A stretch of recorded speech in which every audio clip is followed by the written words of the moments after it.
Praise the Lord. Praise the Lord. Praise the Lord. Praise the Lord. Yes, I count it a great joy and a privilege to be here among the saints at Hebron. Hebron లో మీ పరిశుద్ధుల మధ్యలో ఇది ఉండడం అనేటువంటిది నేను గొప్ప ఆధిక్యతగా నేను భావిస్తా ఉంటున్నాను. And also I am proud, and in one way I am very humble to be here in a place where great servants of the Lord have labored and ministered and has brought up this testimony here. కాబట్టి ఈ స్థలంలో గొప్ప దైవజనులైనటువంటి వారు ఇక్కడ పరిచయం చేసి సాక్ష్యాన్ని ఇక్కడ స్థాపించినటువంటి ఈ స్థలంలో ఉండడం అనేటువంటిది ఒక విధంగా నేను అతిశయిస్తున్నాను.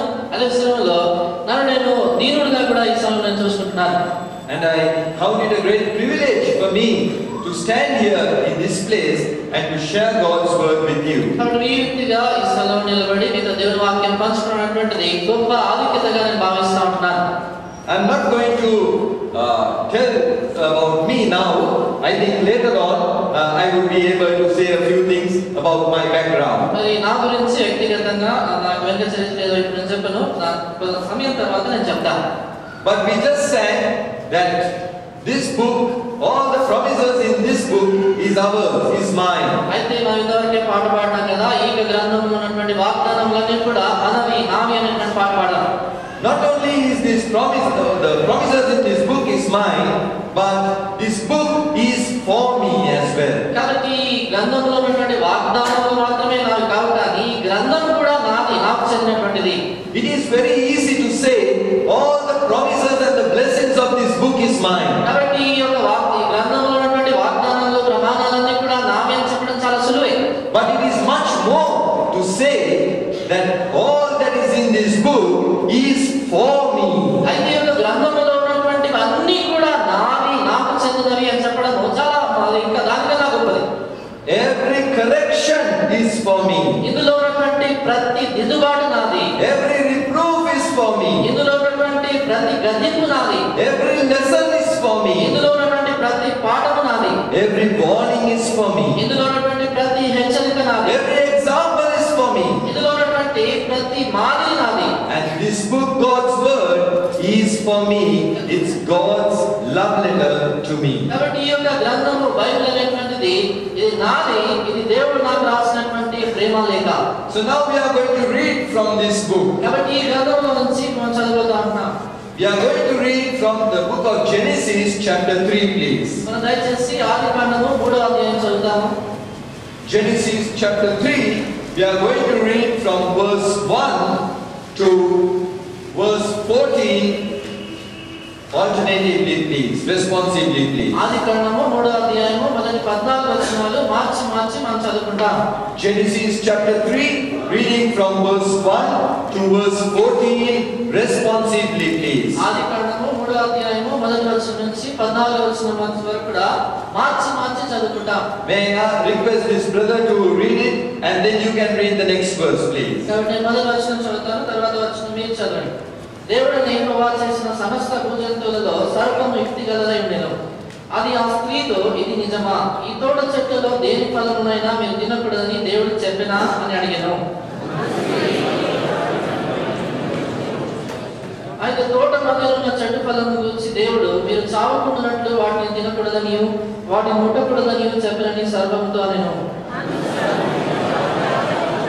ఏదైనా మీరు వాటిని తిను దినమున మీ కన్నులు తెరవబడిననియు, మీరు మంచి చెడ్డలు నెరిగిన వారై దేవతల వలె ఉండుననియు దేవునికి తెలియనని స్త్రీతో చెప్పగా,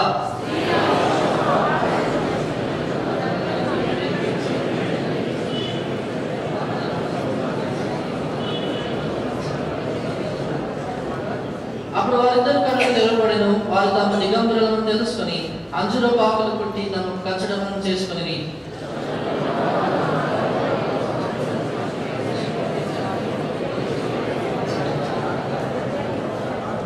దేవుడని యెహోవాను పిలిచి, నీవు ఎక్కడున్నావు నేను?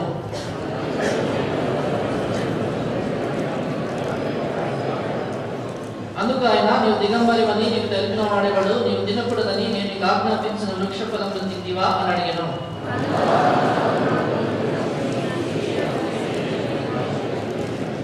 అప్పుడు దేవుడని యెహోవా స్త్రీతో, నీవు చేసినది ఏమిటని అడగగా, స్త్రీ, సర్పము నన్ను మోసపుచ్చినందున తింటినా నేను.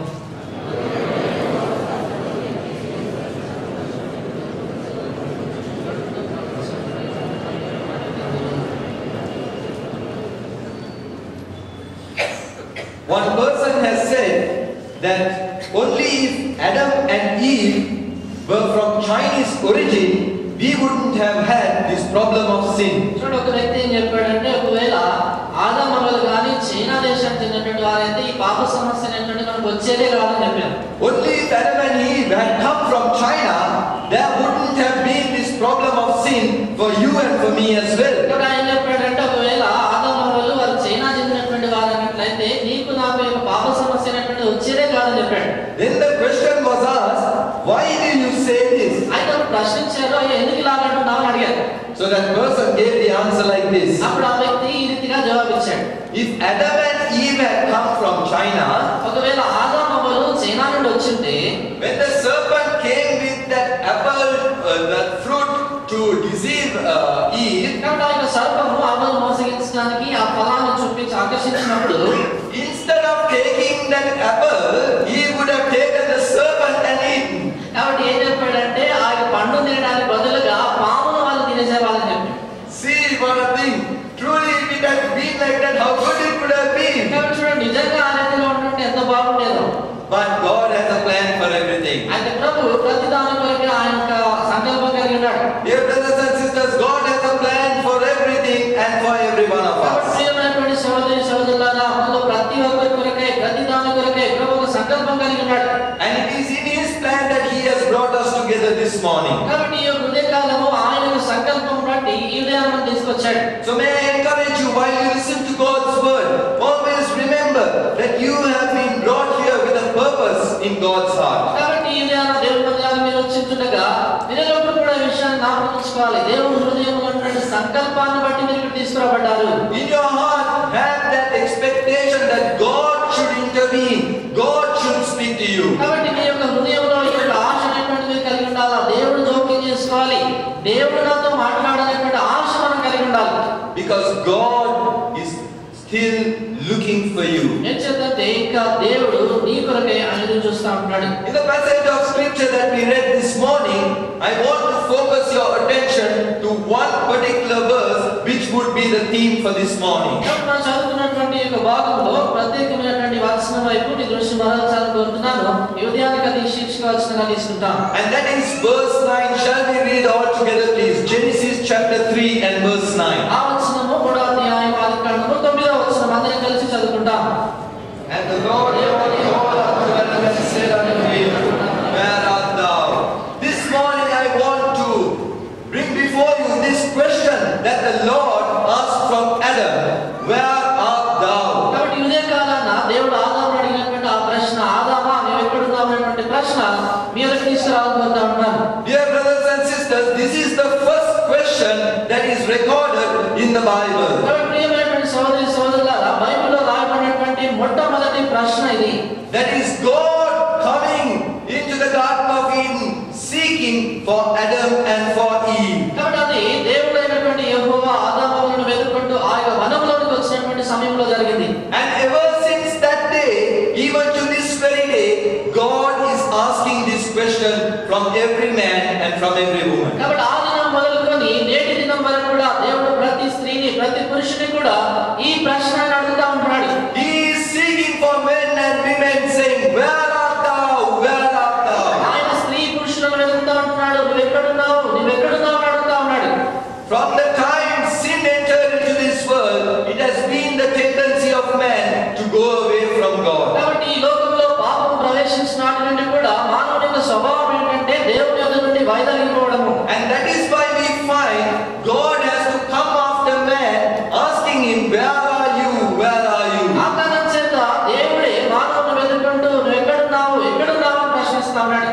Here also we find that when Adam and Eve fell into sin, their tendency was to go away from God and hide themselves. కాబట్టి ఇక్కడ మనం చూస్తున్నాం ఏంటంటే ఆదాము హవ్వలు పాపం చేసిన తర్వాత దేవుని యొద్ద నుండి వెళ్ళిపోవాలి, దూరంగా వెళ్ళాలనేటువంటి ఆ యొక్క స్వభావాన్ని వాళ్ళు కలిగినారు. There we find in Genesis chapter 3 verse 8 that they went and hid themselves from the presence of the Lord. ఆదికాండము 3వ అధ్యాయం 8వ వచనం చూసినట్లయితే వారిద్దరు కూడా వెళ్ళి యెహోవా సన్నిధి నుండి దాక్కున్నారన్నట్లుగా చూస్తాం. But dear friends, when God created Adam and Eve, this was not what He had in mind. అయితే ప్రియమైన సహోదరి సహోదరులారా, దేవుడు ఆదాము హవ్వలను సృజించినప్పుడు కాదు. When God created Adam and Eve, He wanted to have close fellowship and friendship with them. దేవుడు ఆదాము హవ్వలను సృజించినప్పుడు వారితో సన్నిహితమైనటువంటి సహవాసాన్ని, స్నేహాన్ని కలిగి ఉండాలని కోరాడు. This has been the eternal purpose of God regarding mankind. కాబట్టి మానవాళి పక్షాన దేవుని యొక్క నిత్యమైనటువంటి ఉద్దేశం ఇది. We find in verse 8 that God came unto Adam and Eve in the cool of the day. ఇప్పుడు 8వ వచనంలో మనం చూస్తాము, చల్లపుట్టున ఆదామును అతని భార్యను వెతుక్కుంటూ దేవుడే వచ్చాడు. So here the purpose of the Lord is revealed. He came so that He can enjoy close, intimate fellowship with them. కాబట్టి ఇక్కడ దేవుని యొక్క ఉద్దేశం ఏంటో, సంకల్పం ఏంటో అర్థమవుతుంది. ఆయన వచ్చాడు మానవులతో సన్నిహితమైన స్నేహాన్ని, సహవాసాన్ని కలిగి ఉండడానికి. And this purpose we find right throughout the Bible. కాబట్టి ఈ యొక్క ఉద్దేశం, దేవుని సంకల్పము బైబిల్ అంతా కూడా మనం చూస్తాం. Beginning at the book of Genesis, all the way to the book of Revelation, you will find from time to time God is seeking for this fellowship. కాబట్టి ఆది కాండం మొదలుకొని ప్రకటన గ్రంథం వరకు కూడా దేవుడు మానవుని వెతుక్కుంటూ సహవాసం చేయాలన్నటువంటి ఆశ దేవుడు కనబరుస్తున్నట్లుగా మనం బైబిల్లో చూస్తాం. In Exodus chapter 25 verse 8, God said, "Let them make me a sanctuary that I may dwell among them." నిర్గమకాండము 25వ అధ్యాయం 8వ వచనంలో అక్కడ యెహోవా చెప్తాడు, నేను వారి మధ్యలో నివసించినట్లుగా వారు నాకు ఒక పరిశుద్ధాలయం నిర్మించవలెను. There we find He desired the fellowship of man, and He instructed to make a sanctuary so that God can fellowship with man. కాబట్టి ఇక్కడ కూడా దేవుని హృదయంలో ఆశ చూస్తా ఉంటున్నా, మానవులతో సహవాసం చేయడం కొరకై, వారి మధ్యలో నివసించడం కొరకై ఒక పరిశుద్ధాలయాన్ని నిర్మించాలని కోరాడు. Then when we come passing the Old Testament into the New Testament, we find in Matthew chapter 18 and verse 20, the Lord Jesus said, "Where 2 or 3 are gathered in my name, there am I in the midst of them." ఇప్పుడు పాత నిబంధన అంతా కూడా మనం దాటుకుంటూ కొత్త నిబంధనకు వచ్చినట్లయితే మత్తయి సువార్త 18వ అధ్యాయం 18, 20 వచనాల్లో యేసుక్రీస్తు ప్రభువు అంటాడు, ఎక్కడ ఇద్దరు ముగ్గురు నా నామమున కూడి ఉంటారో అక్కడ నేను వారి మధ్యలో ఉన్నాను అంటాడు. The Lord wants to be always with His people, among His people, in the midst of His people. కాబట్టి ప్రభువు కూడా తన యొక్క ప్రజల మధ్యలో, తన ప్రజలతో ఆయన ఎల్లప్పుడూ ఉండాలని ఆశిస్తూ ఉంటాడు. In John chapter 14 verse 3, the Lord Jesus promised, "I will go and prepare a place for you, and I will come and take you to myself so that you will be where I am." యోహాను సువార్త 14వ అధ్యాయం 3వ వచనంలో యేసుక్రీస్తు ప్రభువు అంటాడు, నేను వెళ్ళి నీకు స్థలం సిద్ధపరచు వెళ్తాను, తద్వారా మీరు నేనున్న స్థలంలో ఉండులాగున నేను స్థలం సిద్ధపరుస్తాను అంటాడు. Ephesians 2:22, we are built up together as an habitation of God. ఎఫెసీ పత్రిక 2వ అధ్యాయం 22వ వచనం ప్రకారంగా మనము ఒక దేవుని యొక్క నిర్మాణముగా కలిసి కట్టబడతామని రాయబడింది అక్కడ. And there we find right throughout, over and over and over again, the Lord is desiring the fellowship of His people. కాబట్టి ఈ రీతిగా మనం చూస్తున్నాము, మరలా పదే పదే దేవుడు తన ప్రజలతో సహవాసం చేయాలన్నటువంటి ఆశ అనేటువంటిది మనకు కనబడుతుంది. And finally in Revelation 21:3, it says, "Behold, the tabernacle of God is with men, the dwelling of God is with men, and God will dwell with them." దాని తర్వాత చివరిగా మనం చూసినట్లయితే ప్రకటన గ్రంథం 21వ అధ్యాయం 3వ వచనంలో, ఇదిగో దేవుని నివాసం మనుషులతో కూడా ఉన్నది, ఆయన వారితో కాపురం ఉండును. This is the eternal purpose of God. ఇది దేవుని యొక్క నిత్యమైనటువంటి సంకల్పం. But man, ever since sin entered, man has been going away from this purpose. అయితే పాపము ప్రవేశించిన నాటి నుండి కూడా మానవుడు ఈ యొక్క దేవుని ఉద్దేశం నుంచి వైదొలిగిపోతా ఉన్నాడు. In Genesis chapter 3, Adam and Eve went and hid themselves from the Lord. ఆదికాండం 3వ అధ్యాయంలో ఆదాము హవ్వలు వారు వెళ్ళి దేవుని ఎదుట నుండి వారు దాక్కున్నారు. In Genesis chapter 4, we read of Cain that he went out from the presence of the Lord. ఆదికాండం 4వ అధ్యాయంలో కయీను దేవుని సన్నిధిలో నుండి పారద్రోలబడినట్లుగా మనం చూస్తాం. In Genesis chapter 6, we read that sin and iniquity increased so much in the world. ఆదికాండము 6వ అధ్యాయంలో మనం చూస్తాము, పాపము, అతిక్రమం అనేటువంటిది లోకంలో ఎంత విస్తరించిపోయి ఎంత పెరిగిపోయిందంటే, God saw that wickedness and He was grieved. దేవుడు ఆయన దుష్టత్వాన్ని చూసి ఆయన మనసులో నొచ్చుకున్నాడు. And then in Genesis chapter 7, He had to put an end to that wickedness and begin and restore that fellowship with man again. తర్వాత ఆదికాండం 7వ అధ్యాయంలో ఆ దుష్టత్వానికి ఆయన అంతం కలగజేసి మానవులతో ఆయన సహవాసాన్ని కలిగినటువంటి ఆ కార్యం జరిగించాడు. So dear brother and sister, this question that the Lord asked Adam, where art thou? The Lord is asking from every one of us, from you and from me. కాబట్టి ప్రియమైనటువంటి సహోదర సహోదరులారా, ఆదామును దేవుడు అడిగినటువంటి ప్రశ్న, ఆదామా నువ్వు ఎక్కడున్నావు అనేటువంటి ప్రశ్న ఇక్కడికి వచ్చినటువంటి ప్రతి ఒక్కరిని కూడా ప్రభు అడుగుతున్నాడు, నువ్వు ఎక్కడున్నావు? And this morning, having this as our theme, we are going to consider from this chapter few lessons that we can learn. కాబట్టి ఇది మన యొక్క మూలాంశంగా ఉదయం కలిగి ఉండి దీంట్లో నుంచి అధ్యాయం నుంచి కొన్ని పాఠములు నేర్చుకుందాం. If you carefully read through this passage that we read, you will find three characters mentioned there. మనం జాగ్రత్తగా ఈ భాగాన్ని చదివినట్లయితే ముగ్గురు వ్యక్తులు ఇక్కడ మనకు కనబడతారు. The chapter begins with the evil one, Satan. కాబట్టి ఈ యొక్క అధ్యాయం ఆరంభంలోనే దుష్టుడైనటువంటి సాతానుడితో ఈ యొక్క అధ్యాయం ఆరంభమవుతుంది. And then we find man coming into the picture, that is Adam and Eve. దాని తర్వాత మానవుడు దృశ్యంలోకి రావడం అంటే ఆదాము అవ్వ రావడం మనం చూస్తాం. And the third character in this portion is the Lord God himself. ఈ యొక్క భాగంలో మూడవ వ్యక్తి ఎవరంటే దేవుడైనటువంటి యెహోవాని.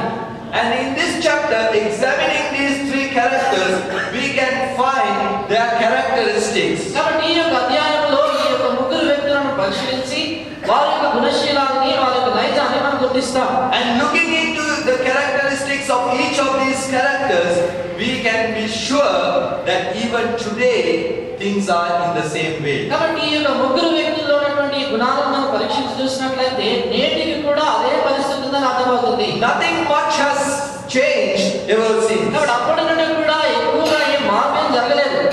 So now we are going to look at the first character mentioned in this passage, and that is Satan. And I would like to give it a heading, the wiles of Satan. The wiles of Satan. కాబట్టి ఈ యొక్క అధ్యాయంలో మొదటి వ్యక్తి సాతానుడు నేను చూస్తాను. ఆ దానికి ఈ రీతిగా పేరు పెడతాను, సాతాను యొక్క తంత్రములు. Look at verse 1 please. చూడండి, మొదటి వచనం చూడండి. We find how Satan came and began his speech. కాబట్టి ఈ రీతిగా సాతానుడు వచ్చి సంభాషణ అనేటువంటిది మొదలు పెట్టాడో మనకు అర్థమవుతుంది. There is a very brief introduction given to us of Satan. సాతానుడు వచ్చినటువంటి చాలా క్లుప్తమైనటువంటి ఉపద్ఘాతం అక్కడ ఇవ్వబడింది. That Satan was subtle more than anything else. దాని గురించి చెప్పబడింది ఏంటంటే సాతానుడు అందరికంటే యుక్తి గలవాడు. And there was no need for anything more to be said about Satan, because after that we see what kind of character there was in Satan. కాబట్టి సాతాను గురించి ఎక్కువగా చెప్పాల్సిన అవసరం లేదు. దాని తర్వాత మనకు అర్థమవుతుంది సాతానుడు ఏ రకమైనటువంటి వ్యక్తి అనేటువంటి. See the way he comes and addresses Eve. కాబట్టి నేరుగా సాతానుడు ప్రవేశించి హవ్వతో మాట్లాడాడు. See how he begins his talk. కాబట్టి ఏ రీతిగా సంభాషణ మొదలు పెడతాడో చూడండి. Yea, hath God said. That is how he began. కాబట్టి ఏ రీతిగా ఆరంభించినాడంటే ఇది నిజమా, స్త్రీతో అంటాడు, ఇది నిజమా దేవుడిలాగా ఉన్నాడు అంటాడు. As he came and met Eve, the first thing that he said was, has God said like this? కాబట్టి హవ్వను కలిసినటువంటి మాట్లాడిన మొదటి మాటలోనే అంటున్నాడు, దేవుడిలా చెప్పేనా అంటాడు. Dear brothers and sisters, this is the weapon that Satan is using every day from that very day. కాబట్టి ప్రియమైన సోదర సోదరులారా, ఆ దినాల నుంచి కూడా సాతానుడు వాడుతున్నటువంటి ఆయుధం ఇదే. We are looking at the wiles of Satan. మనం సాతాను యొక్క తంత్రముల గురించి చూస్తా ఉన్నాం. And the first thing that we are looking at, when he came and spoke to Eve, he put in a piece of doubt. కాబట్టి మొట్టమొదటి మనం చూసేది ఏంటంటే సాతానుడు రాగానే హవ్వలో ఒక అనుమానాన్ని తీసుకొచ్చాడు. God had been speaking to Adam and Eve and had been telling them so many things. దేవుడు ఆదాము హవ్వలతో మాట్లాడుతూ అనేకమైనటువంటి సంగతులు వారితో చెప్తా వచ్చాడు. God himself was there speaking to them. కాబట్టి దేవుడు తానే వారితో మాట్లాడుతూ ఉన్నాడు. But now Satan comes and tells Eve, has God said? అయితే ఇప్పుడు సాతానుడు వచ్చి హవ్వతో అంటున్నాడు, దేవుడిలా చెప్పేనా? Immediately there was doubt sprung in the heart of Eve. కాబట్టి వెంటనే హవ్వ హృదయంలో అనుమానమైనటువంటిది మొదలైంది. This is what Satan does even today. కాబట్టి నేడు కూడా సాతానుడు చేసేటువంటి పని ఇదే. He makes men and women to doubt God's word. వాడు చేసేది ఏంటంటే స్త్రీ పురుషులను వాడు దేవుని వాక్యంపై అనుమానం వచ్చేటట్టుగా చేస్తాడు. That is the first thing that we learn about Satan. కాబట్టి సాతాను గురించి మనం నేర్చుకునేటువంటి మొదటి పాఠం అది. He makes men and women to doubt God's word. కాబట్టి వాడు స్త్రీ పురుషులను దేవుని వాక్యాన్ని అనుమానించేటట్లుగా చేస్తాడు. Doubt opposite of faith and belief. కాబట్టి నమ్మకానికి విశ్వాసానికి వ్యతిరేక పదం ఏంటంటే అనుమానం. And see how subtle Satan was. As he began his speech, he said, "Has God said?" కాబట్టి ఈ సాతాను ఎంత కుయుక్తితో వచ్చాడంటే ఆరంభంలో అన్నాడు దేవుడు ఇలా చెప్పేనా అన్నాడు. Dear brothers and sisters, this is the problem with man today. కాబట్టి ప్రియమైన సోదరి సోదరులారా, మానవుడితో ఉన్నటువంటి సమస్య ఏంటిది? Even today man is doubting the existence of God. నేడు కూడా మానవుడు దేవుని ఉనికిని, దేవుడు ఉన్నాడా అనేటువంటి అనుమానిస్తున్నాడు. Man is doubting the authority of God. మానవుడు దేవుని అధికారాన్ని అనుమానిస్తున్నాడు. Man is doubting the authenticity of this word. కాబట్టి మానవుడు ఈ యొక్క వాక్యం యొక్క అంటే ఇది నిజమైనటువంటి దాన్ని నమ్మకుండా ఉంటున్నాడు. Why is this? ఎందుకు ఈ రీతిగా? Because Satan has put this in man's heart. ఎందుకంటే సాతానుడు మానవుని హృదయంలో ఇలాంటి తలంపు పెట్టాడు. Satan has aimed the arrow called doubt into the heart of man. కాబట్టి మానవుని హృదయంలోనికి సాతానుడు తన అనుమానం అనేటువంటి బాణాన్ని పంపించాడు. So man is always doubting of what God has said. కాబట్టి మానవుడు ఎల్లప్పుడూ కూడా దేవుడు చెప్పే దాన్ని అనుమానిస్తూ ఉంటాడు. And man is now seeking for other ways and means. కాబట్టి ఇప్పుడు మానవుడు వేరే పద్ధతులను వేరే విషయాలను వెళ్తా ఉన్నాడు. There are many learned men in this world, but they still doubt the existence of God. ఈ లోకంలో అనేక మంది జ్ఞానులైనటువంటి వారు చదువుకున్నటువంటి వారు ఉన్నారు. అయినప్పటికీ దేవుడు ఉన్నాడనేటువంటి దాన్ని అనుమానిస్తారు. There are many great scientists in this world who do not believe the account of creation. కాబట్టి ఈ లోకంలో అనేక మంది గొప్ప శాస్త్రజ్ఞులు ఉన్నారు. సృష్టి ఎలాగో దేవుడు చేశాడనేటువంటి దాన్ని నమ్మరు. They hold many a degree and PhDs, but they doubt God's word when it simply says God created the heavens and the earth. చూడు, అనేకమైనటువంటి PhDలు డిగ్రీలు కలిగి ఉంటారు, కానీ దేవుని వాక్యంలో ఆదియందు దేవుడు ఈ రీతిగా సృజించాడని చెప్పినటువంటి ఆ మాటని నమ్మరు. So dear brothers and sisters, the first weapon that Satan uses against you and me is to make us doubt God's word. కాబట్టి ప్రియమైన సోదరుల సోదరులారా, దేవుడు సాతానుడు వాడేటువంటి మొదటి ఆయుధం ఏంటంటే దేవుని అనుమానించేటువంటి అనుమానం తీసుకొస్తాడు. Have you heard of educated fools? కాబట్టి మీరు ఎప్పుడన్నా చదువుకున్న బుద్ధిహీనులను చూసారా? Sounds strange, no? వింతగా అనిపిస్తుంది మాట. How can you combine educated with the fool? కాబట్టి ఏ రీతిగా చదువు అనేటువంటిది బుద్ధిహీనత అనేటువంటిది కలిసి మాట్లాడతాం. But now I am going to tell you about the educated fool. అది ఇప్పుడు చదువుకున్న వేరే వారి గురించి చెప్తాను. Not one, there are many, but I know of one person. చాలా మంది ఉన్నారు, అది నాకు ఒక వ్యక్తి తెలుసు. When I had just finished my engineering studies, I had to go for training in the electronic field. మరి నా ఇంజనీరింగ్ చదువు పూర్తి చేసుకున్న తర్వాత ఎలక్ట్రానిక్ నా విషయంలో నా ఫీల్డ్ కొరకై నేను వేరే స్థలానికి వెళ్ళాల్సి వచ్చింది. So I had to work in the Sri Lanka telecom company. కాబట్టి నేను శ్రీలంక టెలికాం కంపెనీలో నేను పనిచేయాల్సి వచ్చింది.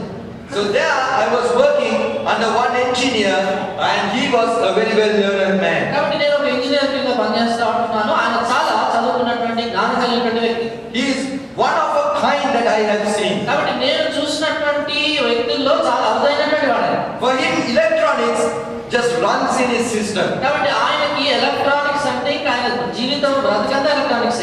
He can just look at a circuit and say, okay, this is wrong here. కాబట్టి ఆయన ఎంత నైపుణ్యంగా వాడంటే ఒక సిస్టమ్ అలా చూసి ఎక్కడ తప్పు ఉందనేది అట్లే పట్టేస్తాడు. He will just think for a while and put a sketch, and that would become a circuit for something. కాబట్టి ఆయన అలా ఒక్క నిమిషం ఆలోచిస్తాడు, దాన్ని అలాగా గీస్తాడు, అది ఒక దానికొరకే సర్క్యూట్ గా తయారు చేసేస్తాడు. And I used to admire him so much. కాబట్టి ఆయన్ని చూసి నేను ఎంతగానో ఆయన మెచ్చుకునేవాడిని.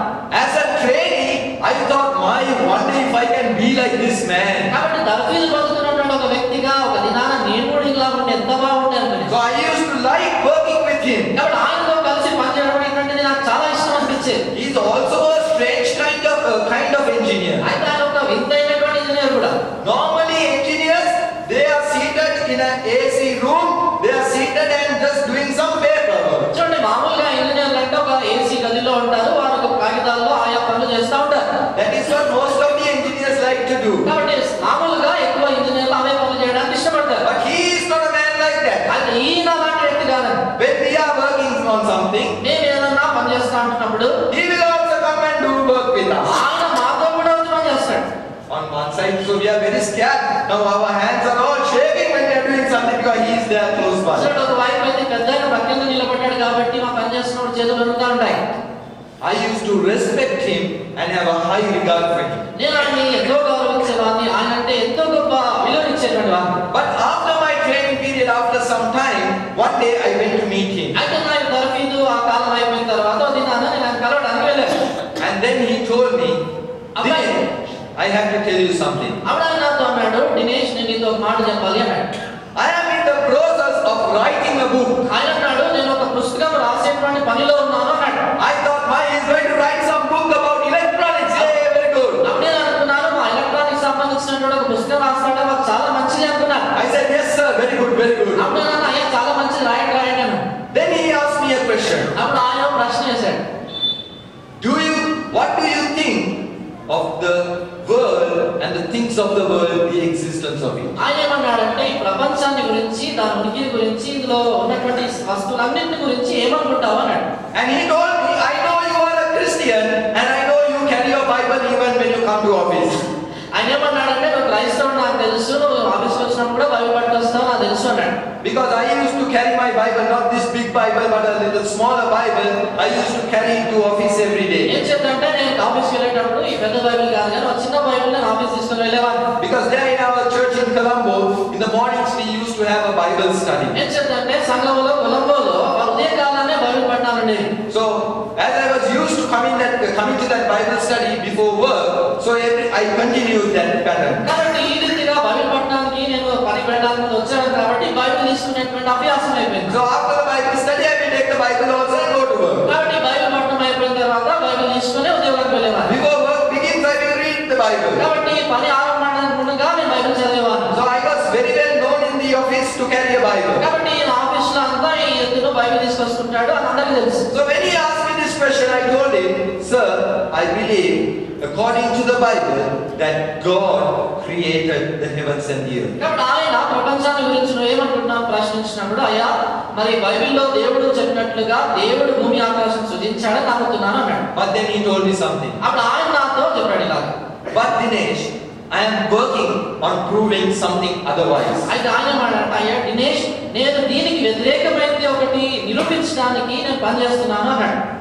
I am going to prove that all this came into being through some scientific equations. ఆయన ఏం చెప్పాడంటే, ఉన్నటువంటి సంగతులన్నీ కూడా శాస్త్ర సంబంధమైనటువంటి ఒక ఈక్వేషన్ ద్వారా లేకపోతే ఆ ప్రయోగాల ద్వారా వచ్చాయి, అది నిరూపించడానికి పనిచేస్తున్నాడు. He told me that he is working on to prove that all this has come into being because of some equations which came into place. కాబట్టి ఆయన ఏం చెప్పాడంటే, శాస్త్రీయ జ్ఞానంలో ఉన్నటువంటి ఏయో లెక్కలు బట్టో ఈక్వేషన్స్ బట్టో ఇవన్నీ కూడా పుట్టుకొచ్చాయని నేను చెప్పడానికి నేను ఒక పుస్తకం రాస్తున్నానని చెప్పాడు. And at that very moment, that high regard that I had for that man just came tumbling down. కాబట్టి ఆయన చెప్పగానే వెంటనే ఆయన గురించినటువంటి అంత గౌరవము విలువ అంతా ఒక్కసారి పడిపోయింది. I did not have the courage to tell this to his face. కాబట్టి ఆయన ముఖం మీద ఇలా చెప్పడానికి నాకు ధైర్యం లేకుండింది. But in my heart, I was thinking, oh, I am looking at an educated fool. అయితే హృదయంలో అనుకున్నాను, చదువుకున్న పిచ్చోని చూస్తున్నాను అనుకున్నాను. A great learned man, but who could not believe the account of the Bible. చూడు, ఎంతో చదువుకున్నవాడు, జ్ఞానం గలవాడు, అయితే బైబిల్లో రాయబడిన సంగతిని నమ్మలేని స్థితిలో ఉన్నాడు. He is involved in a futile effort of trying to prove that the world was created through equations. కాబట్టి ఈ యొక్క లోకమైనటువంటిది ఏదో శాస్త్రీయ విధానంలో ఉత్పత్తి అయినటువంటి దాన్ని నిరూపించడానికి వ్యర్థమైన పనిలో ఉన్నాడు. So dear brothers and sisters, Satan does this. He will induce doubt into our hearts. కాబట్టి సోదరి సోదరుల సాధన చేసేది ఏంటంటే మన హృదయంలో అనుమానాన్ని పుట్టించేటువంటి పని మనం. So the first weapon of Satan is that he will make us doubt God's word. కాబట్టి సాతాను యొక్క మొదటి ఆయుధం ఏంటంటే దేవుని వాక్యాన్ని, దేవుని మాటలను అనుమానించినట్టు చేస్తాడు. Now we are moving on to the second thing that Satan does. సాతాను చేసేటువంటి రెండవ సంగతిని చూస్తాం. Verse 1 once again, please. మరొకసారి మొదటి వచనం చూస్తాం. He said, "Has God said, ye shall not eat of every tree of the garden?" చూడండి, మొదటి భాగము, ఈ తోట చెట్టులో దేని ఫలములనైనను మీరు తినకూడదని దేవుడు చెప్పెనా.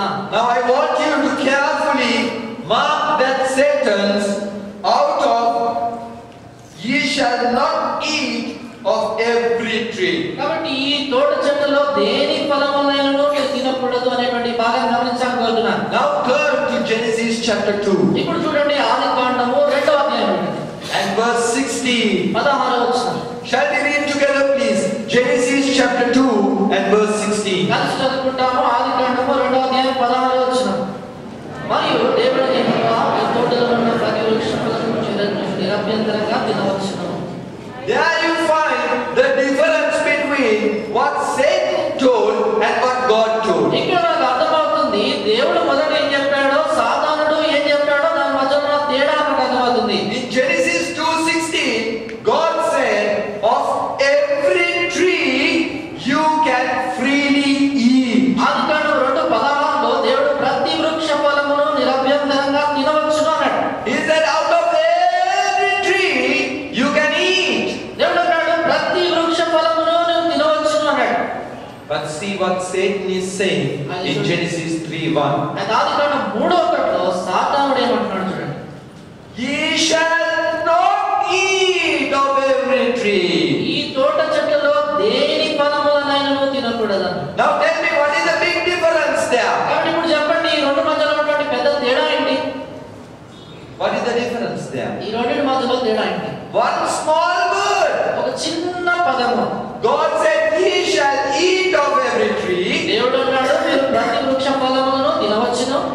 Satan says ye shall not eat of every అయితే tree. సాతానుడు అంటున్నాడు మీరు ప్రతి వృక్ష ఫలమును తినకూడదు. There we have the second thing that Satan does. ఇక్కడ సాతాను చేసేటువంటి రెండవ సంగతి అర్థమవుతుంది. Satan distorts God's word. సాతానుడు దేవుని వాక్యాన్ని వక్రీకరిస్తాడు, తప్పు విధానంలో చూపిస్తాడు. He will twist what God has said and give a different meaning to it. దేవుడు చెప్పినటువంటి మాటను వక్రీకరించి తప్పు విధానంలో మనకు చూపిస్తాడు. God said ye shall eat of every tree. దేవుడు అన్నాడు మీరు ప్రతి వృక్ష ఫలమును తినవచ్చును. But Satan is saying ye shall not eat of every tree. అయితే సాతానుడు అంటున్నాడు మీరు ప్రతి వృక్ష ఫలమును తినకూడదు అన్నట్టుగా అంటున్నాడు. In the first reading it will be as if it's the same. చూడండి ఆరంభంలో మొదటి చదవగానే రెండు ఒకటే అన్నట్టు అనిపిస్తుంది. But then you will find, oh, it says not.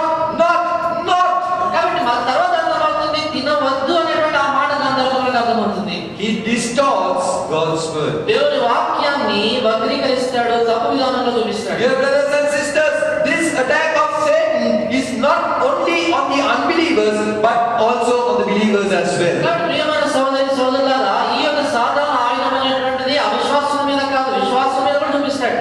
Even if the unbelievers were attacked with this, it is okay. ఒకవేళ అవిశ్వాసులు ఈ రీతిగా వారిపై సాతాను దాడి చేస్తాడంటే పర్వాలేదు. But the most pathetic thing is that this attack is on the believers. అయితే చాలా దౌర్భాగ్యకరమైనటువంటి సంగతి ఏంటంటే విశ్వాసుల మీద కూడా ఈ దాడి జరుగుతూ ఉంది. Satan has been very successful in using this weapon of distorting God's word among his people, the believers. కాబట్టి విశ్వాసులైనటువంటి తన ప్రజల మధ్యలో కూడా దేవుని వాక్యాన్ని వక్రీకరించి చూపించినప్పుడు వాడు విజయాన్ని పొందుతున్నాడు అనేటువంటి చాలా దురదృష్టం. In today's Christian world, you will find so much of extra biblical things coming to the church. కాబట్టి ఈ దినాల్లో ఉన్నటువంటి క్రైస్తవత్వంలో బైబిల్లో లేనటువంటి సంగతులు అనేకమైనటువంటివి పుట్టుకొచ్చాయి.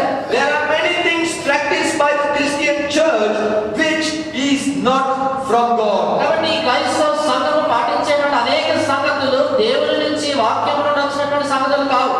There are many wrong doctrines in the church at large today. కాబట్టి ఈ దినాల్లో ఉన్నటువంటి సంఘాలలో అనేకమైనటువంటి తప్పుడు బోధన సిద్ధాంతాలు ఉన్నాయి. And these doctrines are nothing new to the believers. కాబట్టి ఈ సిద్ధాంతాల బోధన అనేటువంటివి విశ్వాసులకే కొత్త కావు.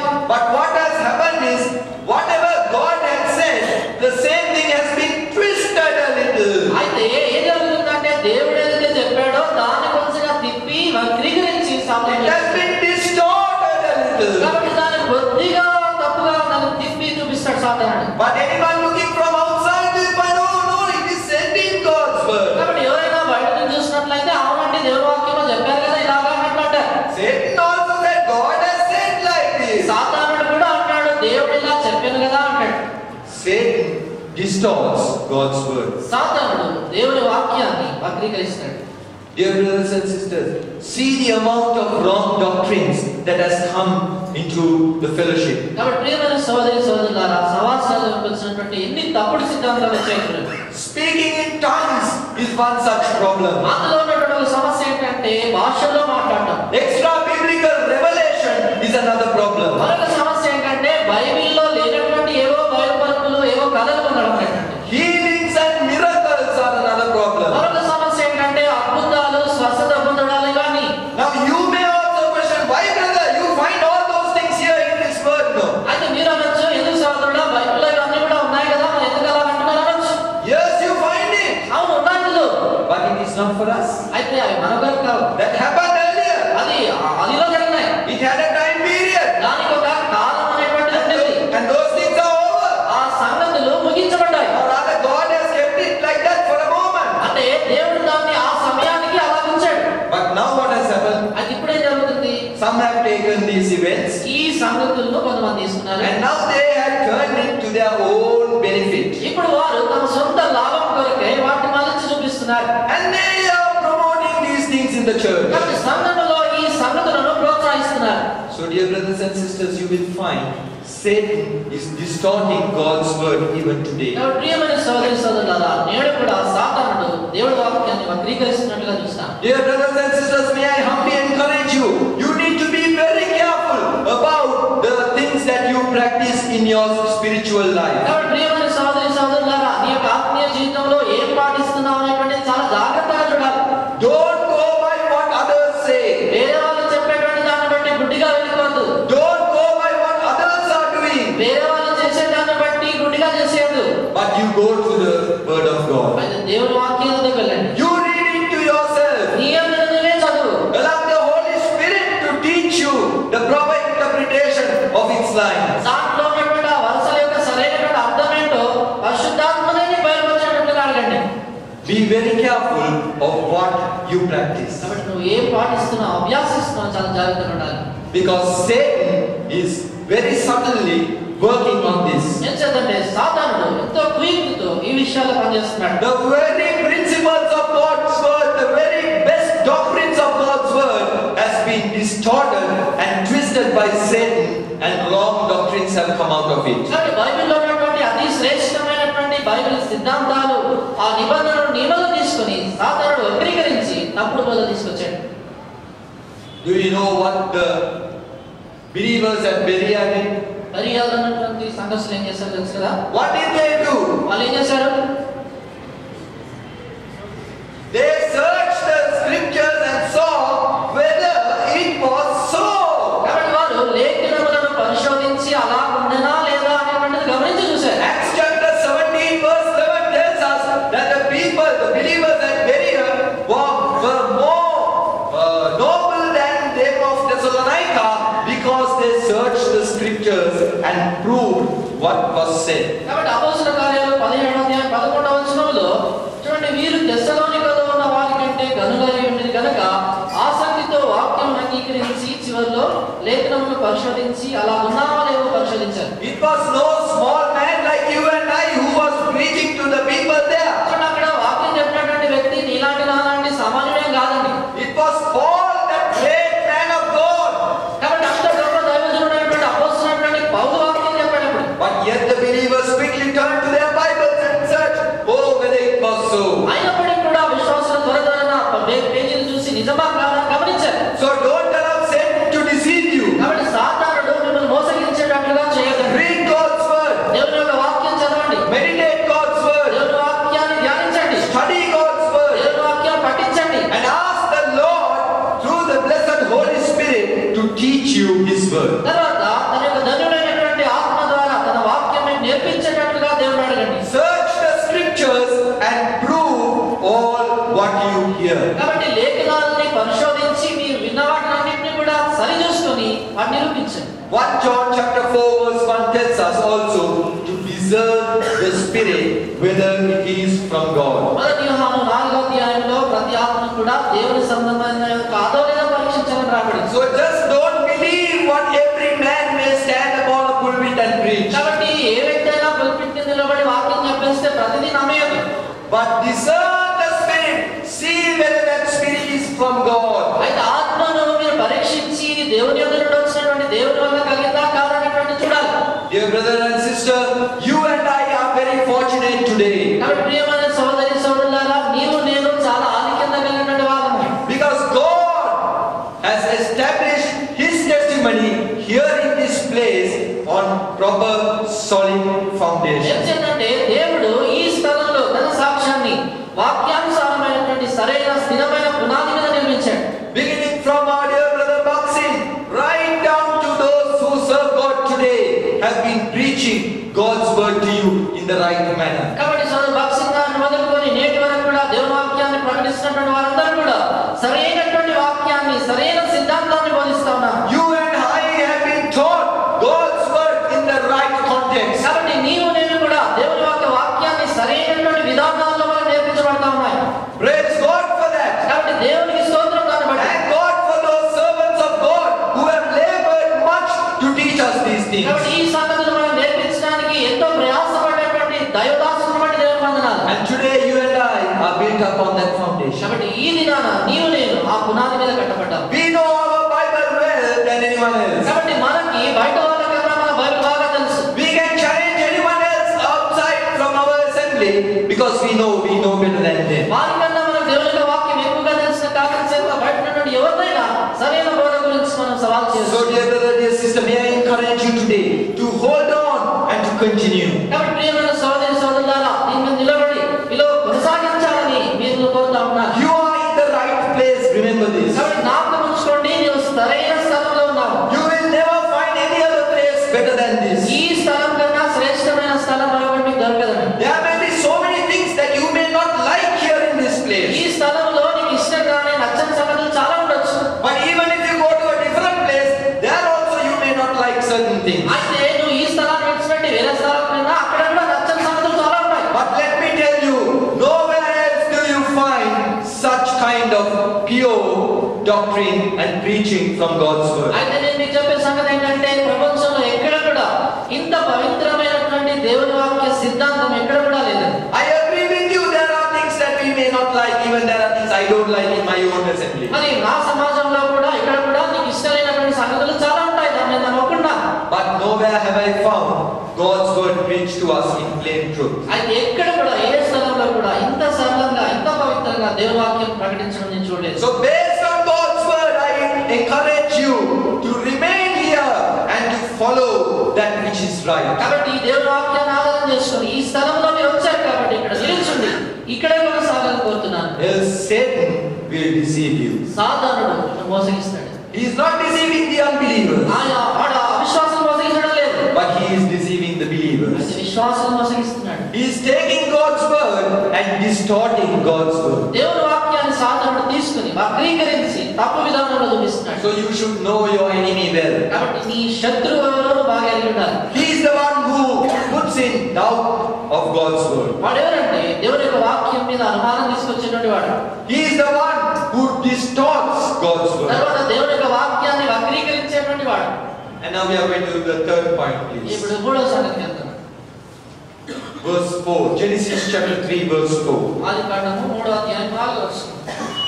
Shall we read all together, please? అందరం కలిసి చదువుకుందాము. 3:4. And the serpent said unto the woman, Ye shall not surely die. వాటి ఉత్పత్తి ఏమిటి? క్షమించండి, 3:4. అందుకు సర్పము మీరు చావనే చావరు. Yes. Satan said in Genesis 3:4, Ye shall not surely die. ఆదికాండము 3:4లో సాతాను అంటున్నాడు, అందుకు సర్పము మీరు చావనే చావరు. But in Genesis chapter 2, verse 17, God said something else. అయితే ఆదికాండము 2:17లో దేవుడు వేరే విధానంగా చెప్పాడు. The Lord said, In the day that thou eatest thereof, thou shalt surely die. 17వ వచనం 2వ అధ్యాయం. అయితే మంచి చెడ్డల తెలివినిచ్చు వృక్ష ఫలం తినకూడదు, నీ వాటిని దినమున నిశ్చయముగా చచ్చెదవు. God is saying, if you eat, you will die. దేవుడు అంటున్నాడు, నువ్వు తినే యెడల నువ్వు చచ్చెదవు. Satan is saying, oh Eve, that is a joke, God is joking. అయితే సాతానుడు అంటున్నాడు, దేవుడు అలా హాస్యం కొరకు ఏదో జోక్గా చెప్పాడు అంటాడు. You know, God is not serious about his నీకు business. తెలుసా దేవుడు చేసేటువంటి ఏదంటే తీవ్రంగా ఆయన ఎంచట్లేదు. He is just joking.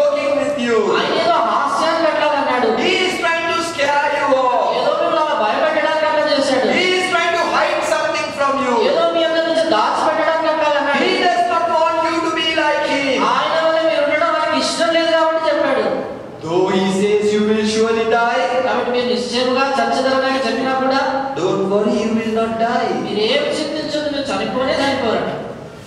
This is what Satan did. సాతాను చేస్తున్నది. He despises God's word.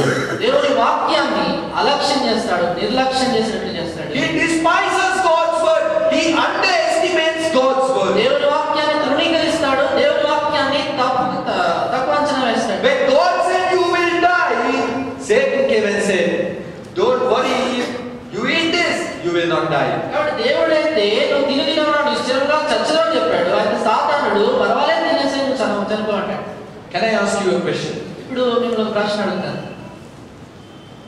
There are pesticides used in the agricultural field. కాబట్టి ఇక వ్యవసాయం, ఇక పొలాల్లో వాడేటువంటి మందులు వేస్తుంటారు కదా, పొలాలకి ఉంటాయి కదా పెస్టిసైడ్స్ ఉంటారు.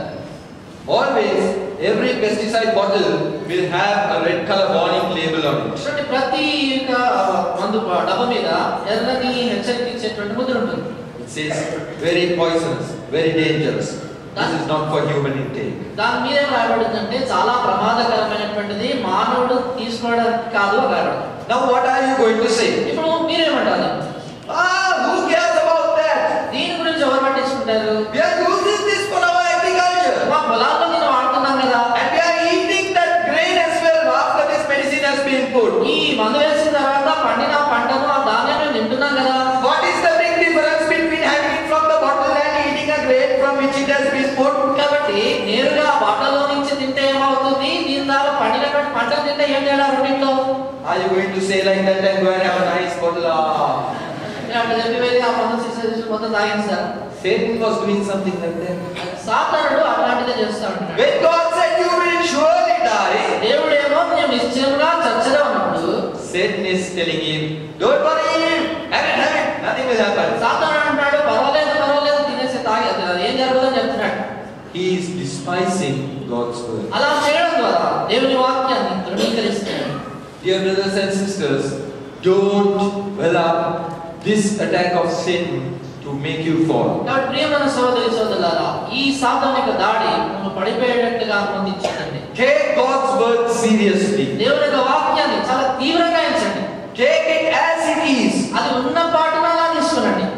Today's Christian world is very much in the practice of despising what God has said. ఈ దినానటువంటి క్రైస్తవ ప్రపంచం దేవుడు చెప్పినటువంటి వాక్యాన్ని నిర్లక్ష్యం చేసి తృణీకరించేటువంటి పద్ధతిలో వాళ్ళు ఉన్నారు. When God says something, man is saying, no, this is not the standard, but it is somewhere here. So దేవుడేమో ఈ పరిమాణాన్ని నియమించినట్లయితే మానవుడేమో లేదంటే అంత కాదులేండి కొద్దిగా తగ్గుస్తాం అట్లా చెప్తా ఉన్నారు. He is despising God's word. ఆ రీతిగా దేవుని యొక్క వాక్యాన్ని నిర్లక్ష్యం చేస్తున్నారు.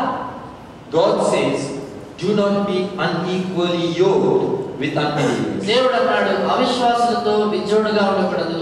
Do not marry unbelievers. అంటే అవిశ్వాసుల్ని వివాహం చేసుకోకూడదు. What is the present day Christian saying? ప్రస్తుత క్రైస్తవ ప్రపంచం ఏమంటారు? No, that is not what he said. అక్కడ దేవుడు చెప్పింది అది కాదు అంటారు. I can get friendly with so and so. నేను ఫలానా వ్యక్తితో స్నేహం చేయొచ్చు. He may be from another religion. తాను బహుశా వేరే మతానికి చెందినవాడు కావచ్చు. But when I get married to him, I can bring him to church. అయితే నేను వివాహం అయిపోయిన తర్వాత ఆ వ్యక్తి నేను సంఘానికి తీసుకొస్తాను. Sin, that soul is perishing now. కాబట్టి ఆ ఆత్మ చూడండి నశించిపోతుంది కదా పాపం. At least if I fall in love, he will fall in love with my God. ఒకవేళ నేను ఆయనను ప్రేమిస్తే ఆయన దేవుడిని ప్రేమిస్తాడు కదా. They are trying to help God. దేవుడికి ఏదో సహాయపడడానికి. When God says, do not be unequally yoked, దేవుడేమో అవిశ్వాసంతో విజోడుగా ఉండదంటే we say, no, I will first yoke him, then he will be yoked to the Lord. మనం ఏమంటామంటే నేను ఆయన కాడి మనం ఒకదాని మీద ఉంటాము, అప్పుడు ఆయన దేవుని కిందకి వస్తాడంట. That is despising God's word. ఈ రీతిగా చేయడం అనేటువంటిది దేవుని వాక్యాన్ని తృణీకరించడం, నిర్లక్ష్యపరచడం. God says, do not sin. దేవుడు అన్నాడు పాపం చేయకూడదు అన్నాడు. But what are the believers doing? అయితే విశ్వాసులు ఏం చేస్తున్నారు? We are sinning. మనం పాపం చేస్తున్నాం. God says, don't say lies. దేవుడు అన్నాడు అబద్ధం ఆడకూడదు. But I find believers are the best liars. నేను చూసేది ఏంటంటే అదకన్నా ఎక్కువ శ్రేష్టమైన అబద్ధికులు విశ్వాసం. God says, don't deceive. దేవుడు అన్నాడు మోసపరచకూడదు. But believers are the best deceivers. అయితే అందరికన్నా ఎక్కువ మోసం చేసేది విశ్వాసమే. You see, I can have a problem with you, but still, before everybody, praise the Lord, brother.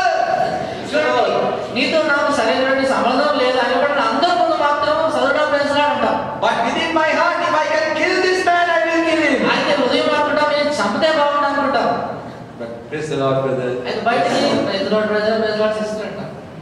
There is sin in our life. కాబట్టి మన హృదయంలో పాపం ఉంది. But God says, don't have it. దేవుడు అంటున్నాడు దాన్ని ఉండదు. But we are not taking it serious. అయితే మనం దాన్ని అంత తీవ్రంగా ఎంచడం లేదు. We despise God's word. దేవుని వాక్యాన్ని నిర్లక్ష్యం చేస్తున్నాం. Every Lord's Day, the warning is given to partake in a worthy manner at the table of the Lord. ప్రతి ప్రభు దినాన కూడా యోగ్యమైనటువంటి విధానంలో ప్రభు వల్ల పాల్గొనాలని హెచ్చరించబడుతుంది. But what do we do? అయితే మనం ఏం చేస్తాం? It is all right, I will partake. పర్వాలేదు నేను పాల్గొంటాం. Without examining ourselves, మనం పరీక్షించుకోకుండా, without putting things right, విషయాలు సరి చేసుకోకుండా, with sin in our life, we come and partake of God's table. హృదయంలో పాపం లేనటువంటి వారమై వచ్చి ప్రభు బలిలో పాల్గొంటాం. No one else knows it. ఇది ఎవరికి కూడా తెలియదు. But God knows. అది దేవునికి తెలుసు. And what are we doing? మనం ఏం చేస్తున్నాం? We are despising God's word. దేవుని వాక్యాన్ని తృణీకరిస్తున్నాం.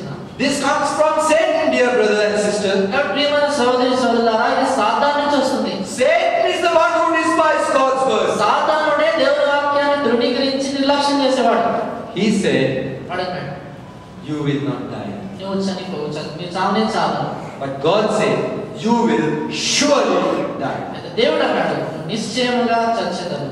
Satan despises God's word. సాతాను దేవుని వాక్యాన్ని తృణీకరించి నిర్లక్ష్యం చేస్తాడు. Dear brother, dear sister, today if you and I despise God's word, we have a greater damnation before us. కాబట్టి ప్రియమైన సోదరి సోదరులారా, ఇది నీవు నేను దేవుని వాక్యాన్ని తృణీకరించినట్లయితే మన ఎదుట గొప్ప నాశనం ఉందని కూడా చెప్తా ఉన్నాను. I do not know whether in this part of the world do you consider number 13 to be a bad number. కాబట్టి ఈ ప్రాంతాల్లో 13వ సంఖ్య అనేటువంటిది అది అశకునం అంటారు, అంటే మంచిది కాదంటారు కదా, అపశకునం అని. అట్లా మీరు అంటారో లేదో నాకు తెలియదు. Here also, do people believe that 13 is a bad number? Okay. Now in my country, అయితే మా దేశంలో people believe that number 13 is a bad number. వాళ్ళు ఏమంటుంటారంటే 13 సంఖ్య అనేటువంటిది మంచి సంఖ్య కాదు, చెడ్డది అంటారు. It's very unfortunate. అది ఉంటే ఇంకా దురదృష్టమే అంటారు. So even in a hotel, you will not find number 13. కాబట్టి హోటల్లో కూడా 13 సంఖ్య అనేటువంటిది ఉండదు. Yes, నిజమే, you won't find. 13 సంఖ్య ఉండదు. I have even heard people saying number 13 is bad for Christians also. కొంతమంది ఈ 13వ సంఖ్య అనేటువంటిది క్రైస్తవులకు కూడా మంచి శబ్దం కాదంటారు. Because of the day of the Last Supper, the Lord Jesus and 12 disciples. So 12 plus 1, 13 were there. That is why the Lord Jesus Christ had to die. వాళ్ళు ఏమంటారంటే ఎందుకంటే యేసుక్రీస్తు వారు ఆయన ప్రభు రాత్రి భోజనం దినాన 12 మంది శిష్యులు, యేసుక్రీస్తు కాదు 11 మంది అయ్యారు కాబట్టి యేసు ప్రభు చనిపోయాడంటారు. I don't believe in superstition. కాబట్టి ఇలాంటి మూఢనమ్మకాలని నేను నమ్మను. But yet I feel 13 can be a bad number for us.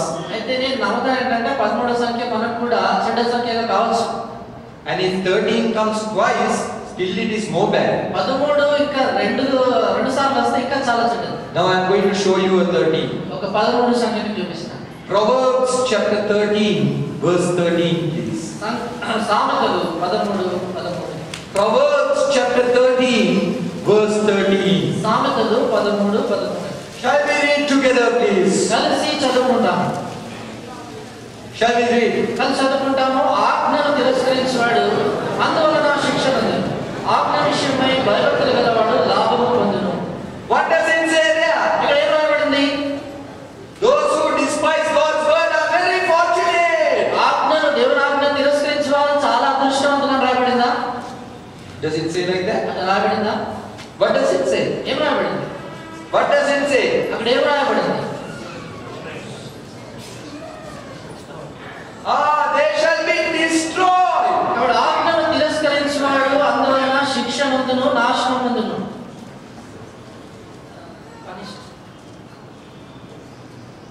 Now I don't understand the rule, so I don't know what's the proper meaning of this word.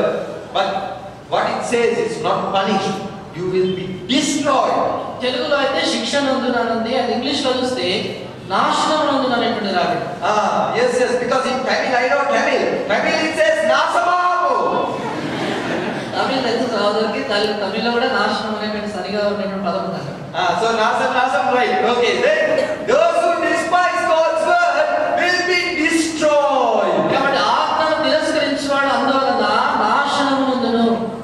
Dear brothers and sisters, take this warning very seriously. కాబట్టి సోదరి సోదరులారా ఈ యొక్క హెచ్చరిక చాలా తీవ్రంగా తీసుకున్నాడు. Those who despise God's word will be destroyed. దేవుని ఆజ్ఞను తిరస్కరించువాడు నాశనం పొందును. Are you despising God's word? కాబట్టి నువ్వు దేవుని యొక్క వాక్యాన్ని తిరస్కరిస్తున్నావా? Are you taking God's word very lightly? దేవుని యొక్క వాక్యాన్ని చాలా చులకనగా ఎంచుతున్నావా?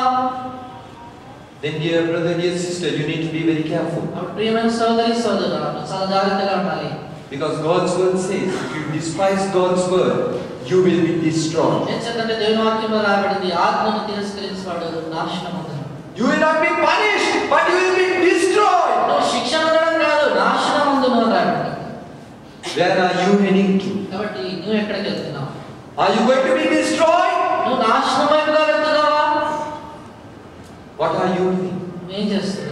Are you despising God's word? నువ్వు దేవుని యొక్క వాక్యాన్ని తిరస్కరిస్తున్నావా? Dear brother, dear sister, examine your life. ప్రియమైన సోదరి సోదరుడు నీ జీవితాన్ని పరీక్షించుకో. What are the things that you are taking lightly in your life? నీ జీవితంలో వాక్యానికి సంబంధించిన ఏ సంబంధించిన చులకనగా ఎంచుతున్నావు? God may be speaking to you of certain things in your life. నీ జీవితంలో దేవుడు కొన్ని సంగతుల గురించి మాట్లాడుతూ ఉన్నాడేమో. He may be telling you to let go of some things. నీ జీవితంలో కొన్ని సంగతులు విడిచిపెట్టమని చెప్తున్నాడేమో. He may be telling you to do something. నీ జీవితంలో కొన్ని చేయమని చెప్తున్నాడేమో. He may want you to change something. నీ జీవితంలో కొన్ని మార్చుకోమని చెప్తున్నాడేమో. Have you taken God's word seriously? దేవుని వాక్యాన్ని నువ్వు తీవ్రంగా ఎంచావా?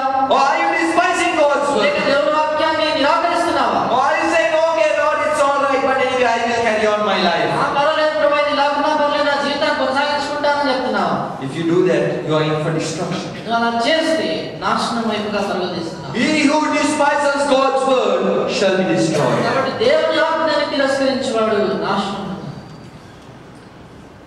May I encourage you to do one thing? కాబట్టి ఒక విషయం చేయాలని నేను ప్రోత్సాహపరుస్తాను. Please get this word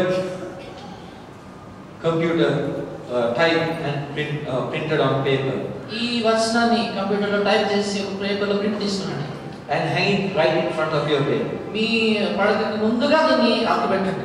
Each day when you wake up, ప్రతి ఉదయాన్నే లేవగానే before you read any other promise, read that. ఏ వాగ్దానం చదవడానికి ముందుగా దీన్ని చదవండి.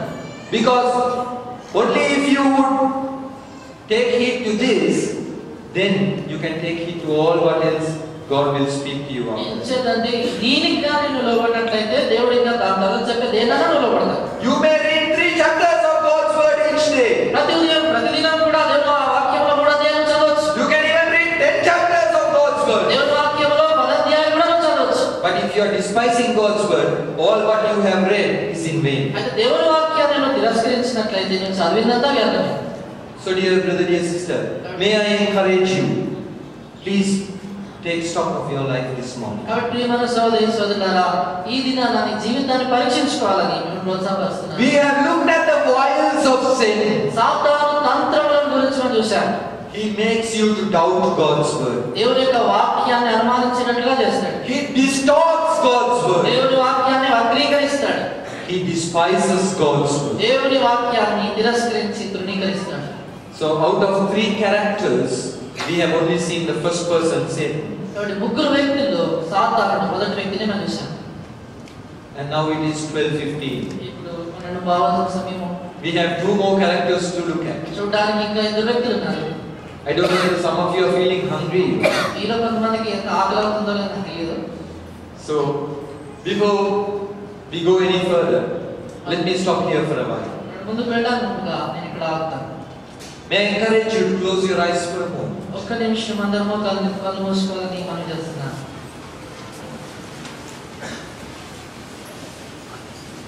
And examine your life at this moment. ఈ సమయంలో నీ జీవితాన్ని పరీక్షించుకోవాలని కోరుతున్నాను. How is your life at this moment? ఈ ఉదయాన నీ జీవితం ఎలా ఉంది? Are you doubting God's word? దేవుని వాక్యాన్ని అనుమానిస్తున్నావా? Whatever God is telling you, are you questioning God? దేవుడు నీతో ఏదైతే చెప్తున్నాడో దాన్ని అనుమానిస్తూ దేవుని ప్రశ్నిస్తున్నావా? Are you arguing in your heart, how can this be? Can it be so? కాబట్టి నీ హృదయంలో ఇది ఎలా జరుగును, ఇది ఎలా అవుతుంది అని వాగ్వివాదం పెట్టుకుంటున్నావా?